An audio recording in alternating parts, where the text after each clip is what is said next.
This week's Arakko Public Radio is brought to you by the fine folks at the Threshold Memorial Museum, because if we don't remember them, who will?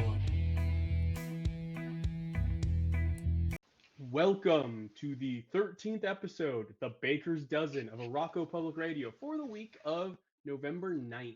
We are the Casual X-Men Chat Show, where we chat everything happening in Marvel's Mutants every single week. I'm Rod, and this is the guy with whom I can debate time travel without jumping in a hot tub. That one will make sense later. My one and only Comega Mutant Keegan. This week we're talking about Legion of X number 7, Marauders number 8, Wolverine number 27, Sabretooth and the Exiles number 1, and briefly, because it's basically an Eternals issue, Judgment Day Omega. But first, a quick game. I call it How Much Have We Talked? Keegan, we have done 12 issues before, or 12 episodes before today. How many issues of comics have we covered, do you think?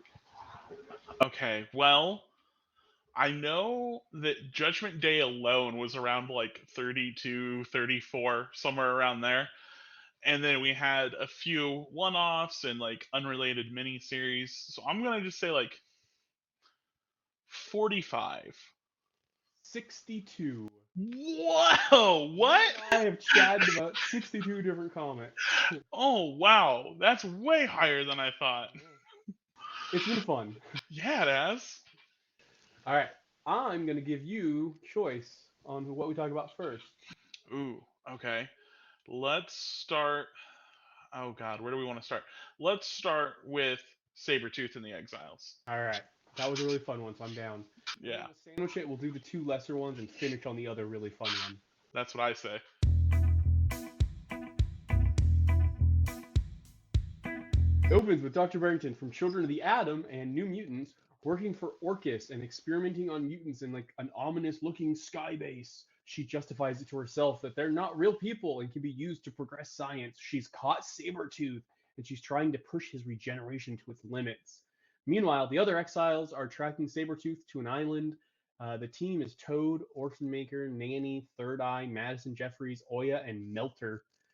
Third Eye senses Sabretooth is somewhere near the island. It's because it's under Barrington's base.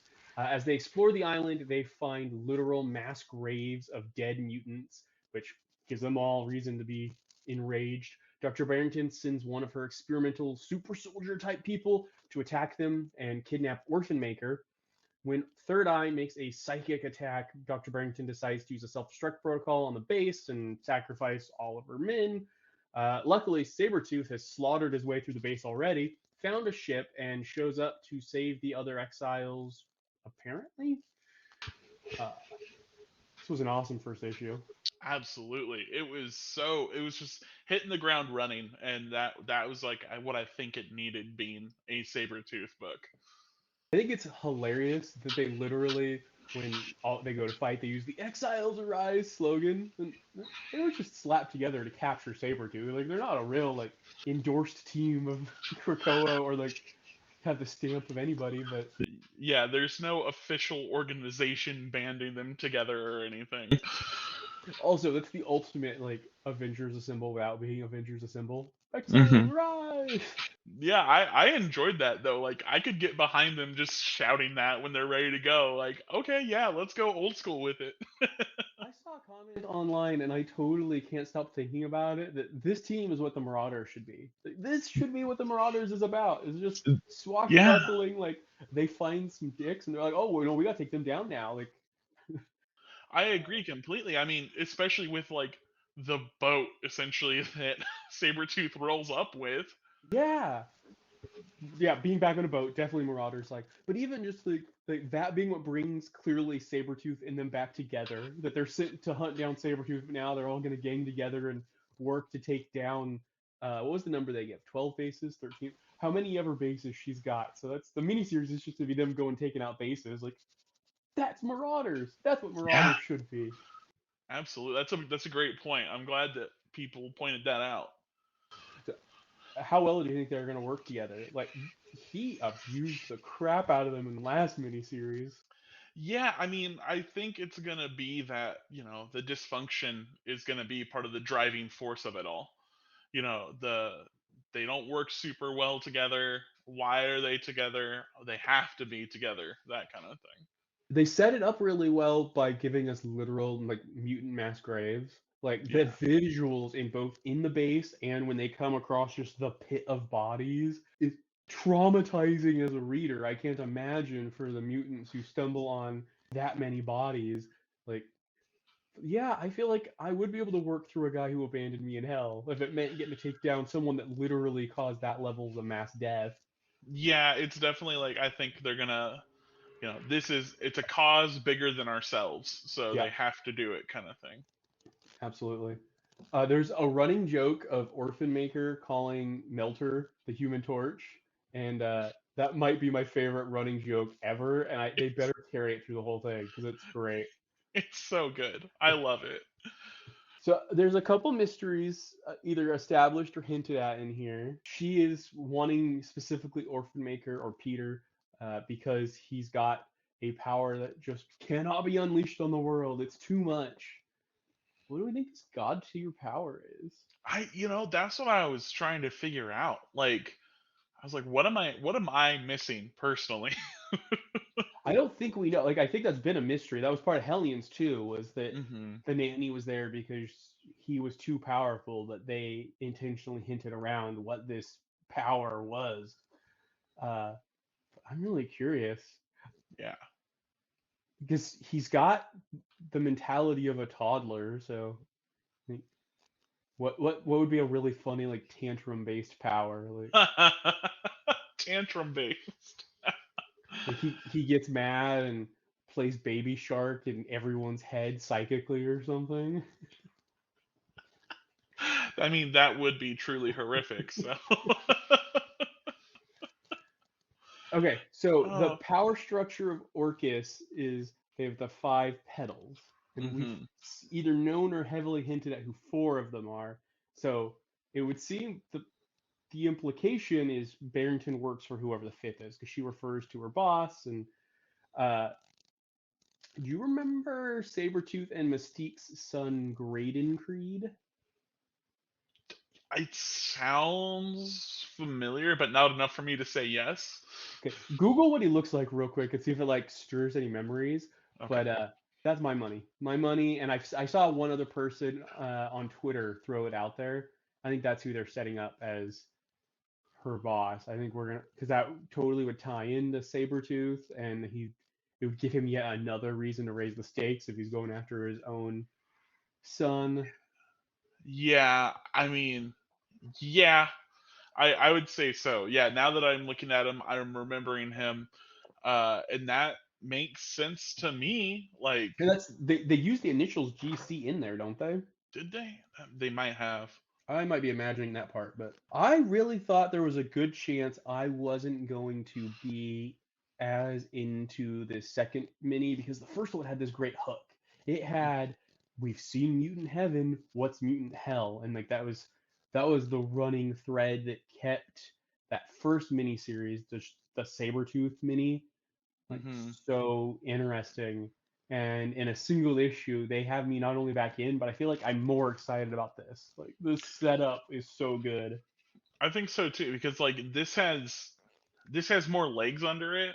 Like the concept of mutant hell and all that is very very cool, but there's only so much that they can really do with it. This has some like real running space. Definitely.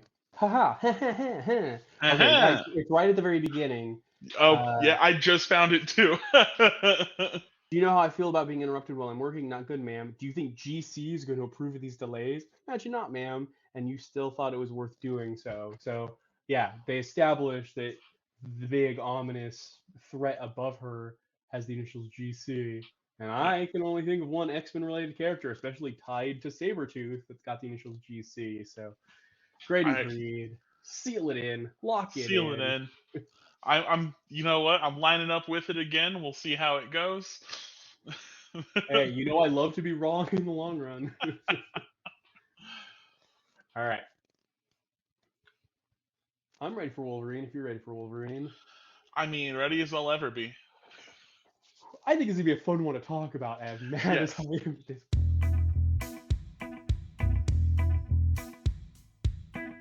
Wolverine 27 opens with Wolverine being revived, and instead of the normal backup process, Beast puts a slave collar thing on him. The five just kind of watch, like, hey, okay.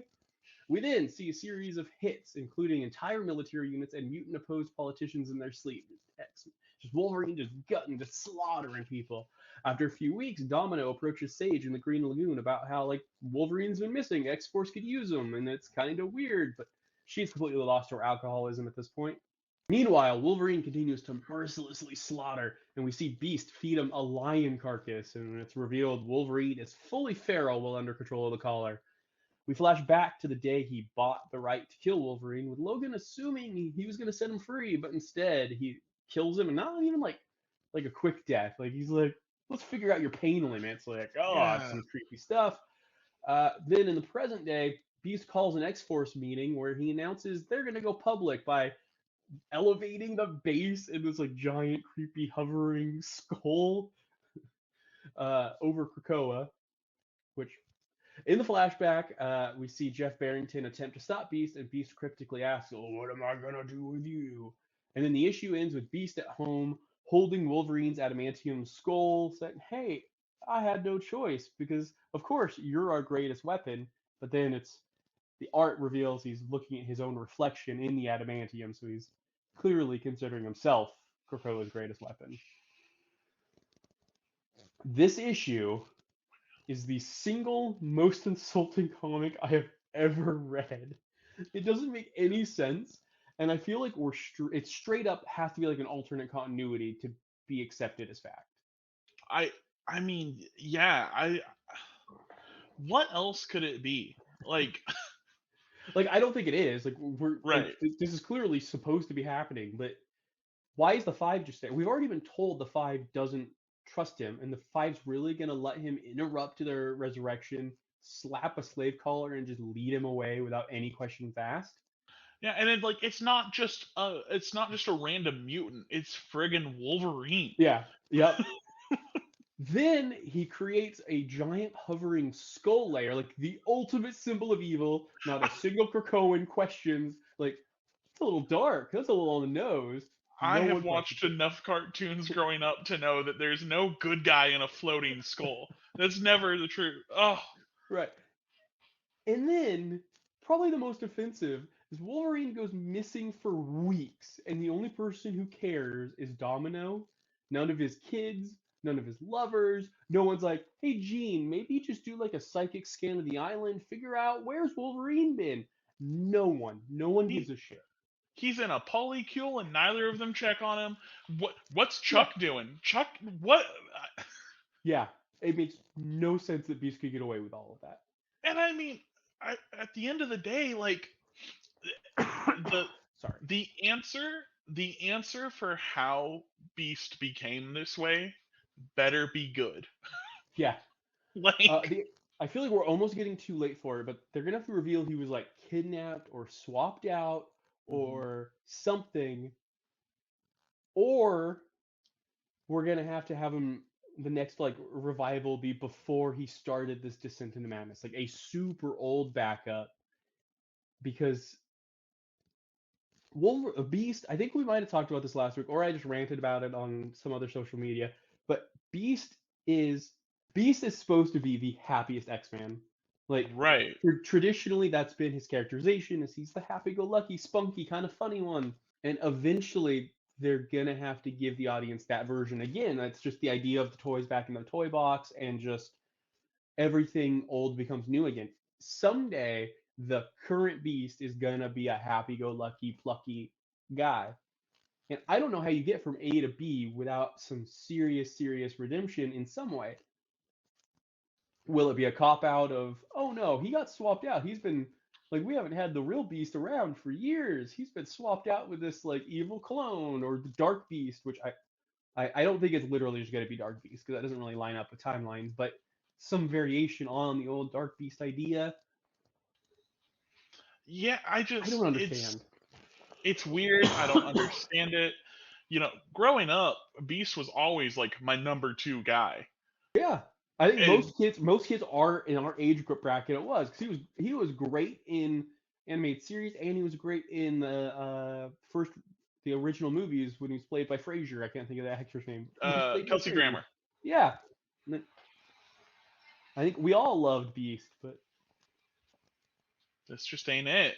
one of the cool things they've done with Krakoa has been exploring like moral quandaries. It Hmm. would be really fun to go back and explore like what would it like would what responsibility would he have for what is essentially his future self's actions, and I could I could see you salvaging it that way whenever they go with it, but he's gonna have to pay some major penance for this. This is like full on supervillain stuff right now. Yeah. I just, He's the yeah, biggest villain on the island right now. he really is. I mean, he can't keep getting away with this. Yeah. Like, Well, we said that last issue, and then he immediately upped the stakes like tenfold. yeah. I'm trying to like think of like how this can work out and not just suck completely. Well, it's weird because I feel like we got some solicitations that implied Wolverine ends up in the pit at some point, Hmm. but it seems like Beast is gonna have to be in the pit. Not to derail the conversation about Wolverine too much, could he be Forge's third name?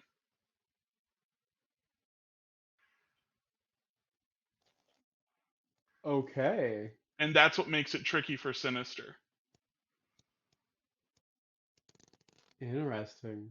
And will the two plots collide at some point if that's the case? Right. Ooh, that'd be cool. It popped into my head and I was like, hold on, and I grabbed the issue and I like reread that part. And so I was like, I don't know. I could be reaching for it, but it hit No, my head.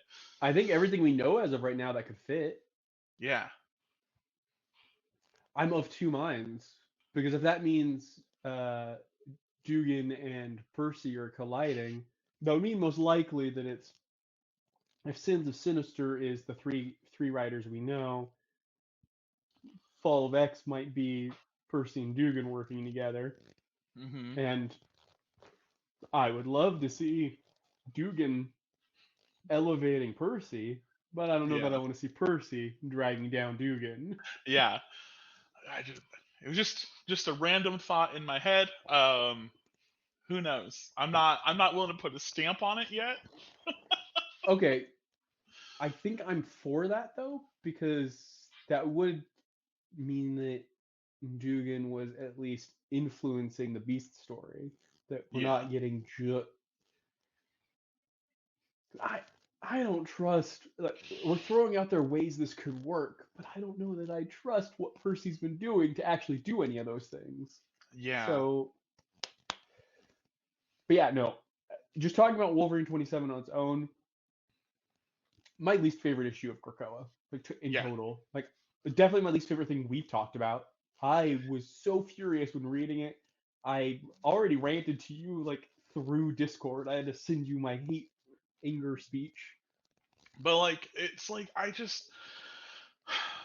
it just doesn't make any sense. It doesn't line up with any of the characterizations, and I think part of it is characterizing just his cast of characters in ways I don't like was annoying enough. But now he's basically mischaracterizing the entire island, and it it affects the immersion of them all being connected and them all coexisting. It's something that Hmm. comes up in comics a lot, but that's something we can brag about Krakoa a lot of times, that they do all feel like these are stories that coexist and are working together. And that's been something that both Hickman and I feel like Gillen have been able to pull together among these diverse writing groups. And this spits in the face of that. Like, this feels like it is not coexisting with the other stories we're getting. No, absolutely. And it's like it's not even that like you're saying, it's not even that he has to write the character for it to be messing with their characterization, because by virtue of this existing and happening, it ruins everyone else.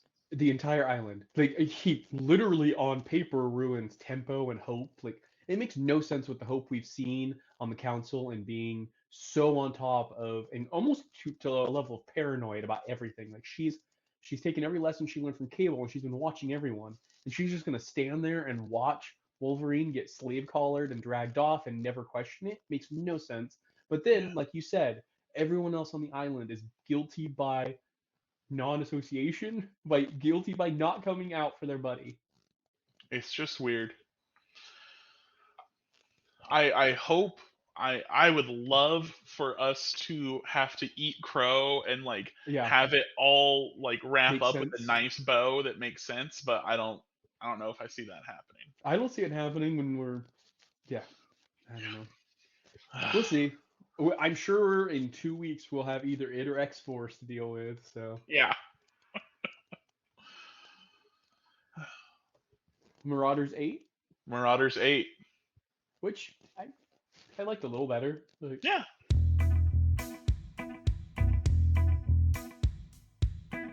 Marauders 8 opens with a flashback, literally 2 billion years ago, to the day the Threshold 3 were sent into the future as their civilization was brought down. Then the Marauders debate in a hot tub for no reason, I guess because you had to fill 3 pages, with the same debate they had last issue about if going back to save the Threshold would mess up the timeline.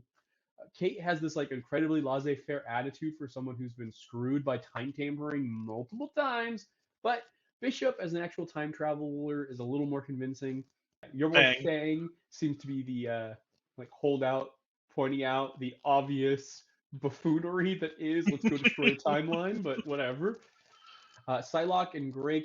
So then they split up and all hang out with one of the three for a while. So Psylocke and Greycrow show Crave, whose power is he can eat anything uh, around, and he reveals that Krakoan and Threshold are the same written language. Nova and Amos hang out, and she talks about Krakoa seeming super familiar. And then Thea and Tempo like have chemistry. And then they all get the special gear from Jumbo Carnation, and then they all head back in time. They immediately fight Archaea and Sublime, and then realize their suits like aren't working. So they're all infected now, apparently. I I don't know. At least this plot was, or this issue was the most linear and straightforward yet of this story. Yeah, I mean, it was the most coherent. We didn't have that random page about a completely different story that. It's So yeah, I obviously the threshold are fake. We talked about it before. They're time liars. Like, there's no way that. But it feels weird that the X-Men have so many time travel shenanigan like timeline breaking stories. We have one coming up in a month and a half now. Oh, we're getting so close to Sinister. In 2 months, basically, we're dealing with we completely destroyed this future. We have one every few years with them. It just seems weird that they're all so like, you know what? We're going far enough back in time. Like, it won't mess up things too bad for people they just met. not only that, but you would think that the further back you go, the worse it messes it up because the butterfly effect kind of thing. Yeah, Tempo kind of explains it as the opposite, but all I could think was like that is counter to every science fiction story I've ever read. It, yeah, like Tempo explaining it to not be that way. I'm just like, I think you're wrong. I know that I'm not like a time guy in this universe, but I just think you're wrong. Seems like every example we've ever got is the opposite, but okay, Tempo. Yeah. Well, I didn't talk about it in my summary, but Kate gives this spiel about how like I needed you, this team, because you care about life the most. You have the most like sanctimonious love for humanity, but you're talking about Fang, like Dawkins. Like, yeah, everybody knows Dawkins the lover, and then Psylocke. Like you stole a person's life for 15 years, but yeah, you're totally. It Uh, just doesn't line up. That speech it felt is. so out of place. It's an odd speech. Although I will say this, Fang is right. The whole can we really risk erasing our own lives for something that's over? Like, No, totally. Well, and then I like okay, the very last. Did you notice the cliffhanger box? You know how like old school Marvel always had the like next issue. Did you mhm. notice what the next issue was for this one? Yes, It yes. was like the threshold betrayal or something along those lines. And it's Double like, okay, crossing the threshold. yeah, so, okay, so they do turn on them. That's great. We all saw it coming, but good to know early. Yeah, unless I mean, unless it's a it's play on more. words, so it's Yeah, it's gonna be like, but it also, I believe, is telegraphing the fact that these guys are bad guys. yeah. There's something going on. I, yeah, it's just it. The thing with Marauders is like it's not bad. It's just weird. Yeah, I compare it a lot to what we're gonna talk about next, Legion of X. That I feel like they both pull together too much stuff. They've got kind of out their ideas. They get a little too heady for themselves. They're trying to stack stuff on top of each other, but something about Legion works for me and Marauders doesn't. I And agree. there's this guy that I'm mutuals with on a couple social media platforms. I really Joe of X. I don't know if you Love speak Joe about of him. X. Yeah, I'm really hoping to get him on for an episode, and I know he is really down on Legion of X, and I feel a lot of his Legion of X criticisms are actually like the exact same as our Marauders criticisms. So I'd actually love to get him on like an episode that is us like a week those two books come out because I'd love to Yeah. hear his thought on both. And like, I might be hypocritical of me to be so hard on this and love Legion of X because they are so similar, but something about the way Cy Spurrier writes it is very different than the way Orlando writes it. I cannot handle something about this book. I think I'm more willing to buy into all of the Legion of X stuff because of the buildup from Way of X. That's fair. Like That makes the sense. the footwork done with Nightcrawler in Way of X and Inferno Onslaught, all of that coming into Legion of X, it all kind of plays together and Well, that feels a stuff little more cohesive. that stuff also established Legion's status quo. It brought him like, yeah, it didn't start from zero. Whereas this Marauders didn't really build on the first Marauders. It kind of came out of nowhere and was just like, oh yeah, we're not sailing the seas saving mutants anymore. We're gonna go on time heists and bring in every concept Grant Morrison ever wrote. But in a way, the world's biggest Grant Morrison fan somehow doesn't click with. Yeah, exactly. I know that was kind of quick, but I'm down to jump to Legion because I loved Legion. Me too. I'm really All right. excited for it. The issue opens with Nightcrawler briefing the Legion of X in the rebuilt Altar about their rebuilding efforts after Judgment Day and getting about having to deal with a distress call from Angel over at X Corp. Nightcrawler ends though by asking him not to ask about his face because camera reveals he's got some new horns. Warlock visits David in the astral plane to set up the Phalanx as like a legit threat and the possibility of more technarchies as not just the one he comes from. Mostly, this was regrounding us in what was already covered in like Powers of X, House of X. I should have looked. I wrote Powers of X. I'm pretty sure it was in that half. It was Hickman's like setup. Yeah. Legion, Doctor Nemesis, and Pixie visit Mister Sinister to try to figure out the horn situation. There's some really great banter, like top tier banter. Oh yeah. Uh, Sinister reveals that it's a blend of mutation and magic that's messing with Nightcrawler's resurrections. And when Nightcrawler asks if he can fix it, Sinister scoffs and says that's not his department before shooting Nightcrawler. Banshee Rider has a nice cryptic conversation with Nightcrawler's spirit before he's resurrected and basically delivers Vox Ignis's message that he needs to protect Legion, even though he won't consciously remember the message. The Five is shocked. He has even larger horns. He looks badass that second Yeah. time. He has even larger horns when he comes back. And then we see Mother Righteous watching at her crystal ball like she's Rita Repulsa. Dr. Nemesis examines Nightcrawler too. And then we head to X Corp where he finds the Black Knight and a transformed angel who looks like a full blown Tango warrior at this point. That was two of them for you. I Any comment appreciate here? that. You're getting dangerously close to talking about Ivan Ooze, and then I'll never stop. So that's a warning. uh, Color wise, it actually might have been. I think Angel's probably closer to Ivan. So, That's very fair. so first off, I know we already talked. We liked the issue. The visuals absolutely slayed this entire issue. Absolutely, just two beautiful. two new amazing designs for Nightcrawler. Like you never get two new designs for one character. All that awesome psychedelic stuff in the astral plane, and then my God, the angel design. Oh, it was so God, cool. Like so cool. we haven't done this in a while. Line of the issue. Have you tried turning it on, back off, not back on again, and then just pop? Not like truly some really high tier Mr. Sinister, especially with Dr. Nemesis. Like those two being like a bickering group is That incredible. that is straight on flirting, though. I'm Oh, sorry. That well, I like, think didn't Sinister even say something along those lines, like calling it flirting? oh yeah, Yeah, it's there, shameless the way we flirt, he says. there is no, there is love there, and it makes sense when you think about, like, I don't know how much those two have ever really met or dealt with each other. I did like Dr. Nemesis calling out that Mr. Sinister's name essentially means evil. Like, your name's Dr. Nemesis, bro. Yeah, yeah, that we could rule out etymology. Sinister means left in Latin. Sinister says back.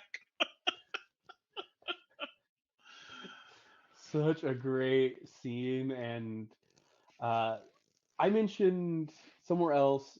This just again elevates every time we get anything from any of these three writers. It's elevating my hype for Sins of Sinister Yeah, because we've seen Al Ewing write a pitch perfect Sinister. We've seen Kieran Gillen over and over write a pitch perfect Sinister, and now we're seeing Cy Spurrier write a pitch perfect Sinister. Like, I'm down for this. This is gonna be fantastic.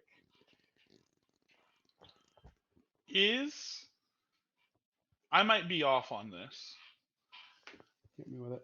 Is Nightcrawler misinterpreting the meaning of Vox Ignis?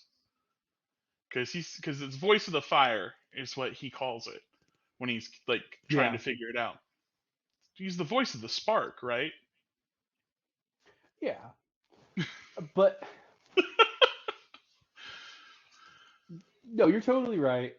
I'm still undecided on like the true like allegiances between Banshee Rider, whatever we want to call it, Ghost Banshee, Vox Ignis, Mother Righteous. Like, there's so much going on there that's like cryptic alliances, and I think there's implied rivalries that maybe aren't actually. I don't know. I'm just this book has been a slow burn, but in the best way. Absolutely. Like, I know it got completely gutted by delays where we didn't get an issue for like 2.5 months, it felt like. But the 7 issues so far have felt like one continuous arc of build up, and I feel like this was the first kind of sign that things are popping off finally, and I'm really into it. Like, Yeah, I'd have to agree. whatever's going on with the horns and Angel, and like whatever Mother Righteous's plan is with literally giving some of these characters like their third or fourth mutation is going to be really cool to see in the long run. And I'm still wondering if it has some ties to what you'd brought up before. If if like the horns are only getting bigger at Resurrection, I don't think that it being her tampering with the magic necessarily eliminates the idea that it's also tied to the sync thing of Yeah, like it every revolution, might. No, resurrection sorry. degrading you. Yeah, exactly. It's like it might be enhanced because of her magical tampering, so that it's an even more extreme version of it. Yeah, I like don't she's know. speeding up the natural degradation or something. I totally see that. I feel like some people walked away from this issue thinking that that sealed it as not being part of the resurrection thing, but I still think resurrection is tied into it somehow. I, yeah, I think it's probably a 50-50 thing. Also, like I get it because he is such a holy and devout man. Why the horns bother him, but I do think you look cool as hell, Nightcrawler. So No, I think well, I think they looked cool the first time, and then when he came out with the full blown one, oh, yeah. I'm definitely super curious knowing that the book literally becomes a night crawlers Hmm. for Sins of Sinister. What's gonna happen to to be the catalyst there. I know they say that Sins of Sinister is gonna be its own thing, and then they're gonna come back to whatever stories they were telling before. But I still assume that everything going on here is still gonna tie into Sins of Sinister somehow. Yeah, that's my assumption. I just got busy staring at the Tengu Warrior again. Such a good design. It's really good. I got Oh something man. for you. Yeah. If we get one more character pulled in magic, whatever, mutation syndrome, whatever we're gonna call it, who do you want to see get messed up by this? Ooh, who do I want to see get messed up by this? That's a good one. Honestly, I don't know because there's like a lot of choices that would be good, and also just like kind of elevate what they got going on. But huh, do you have someone off the top of your head? Have we seen North Star since the end of X Factor, or I guess Trial of Magneto, since the end of Trial of Magneto? I don't think so. Okay, so Angel was a big part of the last run of X books because we had the X Corp book, right? So Hmm. that was where he was focused on. So I feel like they could similarly pull North Star, who was center of X Factor and then kind of has done nothing since, and would be a really cool, like, what would a next mutation of him look like? That's yeah. Ooh yeah. I'd like to see that. Yeah. I was just trying to think of someone in a similar role as Angel was, where it was from that era of books recently enough that he's still like in the back of our minds, but hasn't been used really since Destiny of X started. And I feel like that North Star fit into that category. Yeah, I I don't know mean that I've it got could anybody else be. in on mind. I mean it could be a lot of people like from X Factor, for instance, but like not a lot of them would be like main players enough. You know, Yeah, like yeah, technically it could be iBoy. yeah. I mean, it might need to be someone more visually striking, in which Yeah. case you could go with. Uh, if he wasn't front and center, I feel like an Iceman would be cool. See like what the next mutation of Iceman would look like, Hmm. or anybody in that kind of like elemental realm of characters. Well, I mean, even with for lack of a better word, both of these mutations being a little more like feral looking or like wild looking with Nightcrawler and Angel, someone like Beast or Wolverine or Fang would be Yeah, interesting because they could get that more like feral look. yeah, they're a little more folk like front and center of something of other stories, but that Exactly. would be cool. I don't I don't know if as of now like he is part of Cable's team in Red or if that was just a one off, but having something happen to someone like a Thunderbird would be cool. Like Yeah. they had that one shot written by Nyla Rose earlier this year that was really cool. Yeah, I really enjoyed that one shot. I'd like to see more. I'm hoping that was like a pilot and that we're gonna get maybe a mini series out of that creative team or something. Hmm. All right. Do you want All to right. talk uh Judgment Day Omega just a little? Like I don't feel Yeah. like we need to recap it because it was mostly an Eternal story, which is what you wanted it to be because it was the finale of his Eternals run essentially. Yeah. But I really liked it. I liked Me where it too. left. I liked where it left things for the Eternals. Specifically, though, it did drop a really cool piece of lore for the X-Men in that the machine that is Earth left behind a letter that it wanted delivered to the island of Krakoa, and when it gets brought, like Wolverine's all mad, and they're like, "No, look, it's the last will and testament of the planet," and it's a letter to Krakoa basically saying, "Bye, mom, dad, thanks for all the help," because we're told when the machine started gaining sentience, it looked for someone with similar background to kind of learn from or grow from, and the living island of Krakoa was the closest thing. So it sees it as a maternal or paternal figure, which I thought was a really cool piece of lore that the planet considered the island its parent. Yeah, I liked that a lot. Like as far as tying it into the mutants in Krakoa, I thought that was a very great little send off. I enjoyed this as a wrap up to Judgment Day in general. Yeah.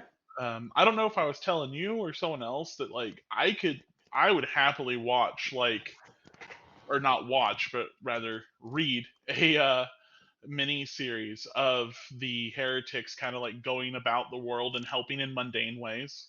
Oh, completely. And I think we'll get that someday, whether Yeah, Gillen picks up that thread or they have someone else pick up that thread. I think that's coming because it's very fitting. yeah. Because like Icarus, it was Icarus, right? Yeah, Icarus just like going around and helping, like, oh, here's a tire that needs changing and stuff like Yep. that. That was really fun. I enjoyed that. For anyone that didn't read it, the heretics refers to the the group of the Eternals that were originally sided with the X-Men. They essentially followed the new god, Ajax Celestia, as she calls herself, um, as heretics. That they stand, even though they're following the remnants of the Celestial, that they're heretics against the core ideas of the Eternals, and they went off on their own, kind of with the blessing of the rest of the Eternals. Like, it doesn't seem like they really stand in opposition to the non-heretics. Like, it seemed like they were all getting along, but It felt very much like if as long as you guys don't get in our way, we won't get in your way. yes, that's much better than getting along. But it definitely seemed like there was less tension than you'd probably expect from a change like that. Yeah, but I really enjoyed it. I thought that the stuff with Icarus was great. I'd love to see that carried out. The X Men stuff was a fun addition. Yeah, that was a neat addition. I really liked the Uranus scene, and that'll tie it into X-Men eventually because you see they come to tell Uranus that, hey, like, here's the deal we made. The X-Men get your services for an hour. He says, "Oh, so you're gonna let me out again?" And they're, "Yeah, we're gonna let you out again to do our bidding." He's like, "Yeah, but you're gonna let me out, and you've given me a new plaything in the meantime." And we see that not only was Drew excluded, but he was excluded in the same cell as Uranos, and he's just been beating on him Yeah, endlessly. I thought it was great just the fact that that scene opens with Uranos like mid punch and he's like, "Repeat that, Zurus. I couldn't hear you over Druig screaming." So good. I don't. I feel like I've never liked Zurus as a character in the past, but he came off like a logical leader in this issue. That it made sense that he's taking over. I like Eros decides not to go with the heretics because he's got better thing. Like, he could help in other ways. He's got more good to do. So I don't know. I feel like there's a lot of threads left dangling for other writers to pick up, but it is kind of clear Kieran Gillen was saying this was my this was my story. I've told it, and was walking away, which um, he left some cool toys out there for someone else to play with to extend the Absolutely. toy box metaphor in a different direction. Yeah. Also, just since we're here, the conversation between Crow and Thena, like about Yeah. Cersei and everything, like that was it wrapped everything up very satisfactory. The heretics had a statue to Cersei as well, so like Hmm. it's neat to see everyone kind of paying tribute to her sacrifice. Yeah, it was a real feel good issue for sure. Absolutely. All right, next week, Next week. which we're gonna be things a little differently next week. So we've got Immortal X-Men #8 and technically Gambit 5, but we have not really been talking much when Gambit comes up. So No. what I've done is I punted the questions of the week that we already had. We have two that we've gotten the answers to now because of the way filming went last week. We'll cover both of those. And then more importantly, I want your questions for like a grab bag question segment because we only have one book we're going to talk about. So give us Yeah. some like fun X related questions, whether it's opinions, you want us to delve into some lore that maybe you don't know about, some personal history, whatever you want to do. Hit us with your questions and we will cover them all. Uh, and I think you and I are also going to do a little X-Men drafting. You and I are Yeah. going to draft an X-Men team, and we're going to let the audience decide who got the better team. Okay. Okay. Ooh, I like that. We got time to kill, so we're gonna fill it with some fun and games. I do. I will say, I get into those random draft videos on TikTok. Yeah, I feel like those are super heavily scripted, and yet they're still really funny. They're very entertaining for no reason. Yeah. And I feel like those two dudes have a niche. Like, I feel like if someone else popped up with the same gimmick, I probably would not be as interested in it. But anytime they pop up on my feed, I watch it. I admit it. Yeah, absolutely. All right. Anything else you want to chat about? I think that's all for me this week. All right. That'll do it for us. Make sure you like us, review us on all the places, follow us. If nothing else, tell a friend who you think might enjoy the show. I'm that nerdy Papa Bear on all the socials. Keegan is Bulk Ranger. And until next time, stay out of the hot tub. I had forgotten to write that. I just came up with that on the fly. That was a good one.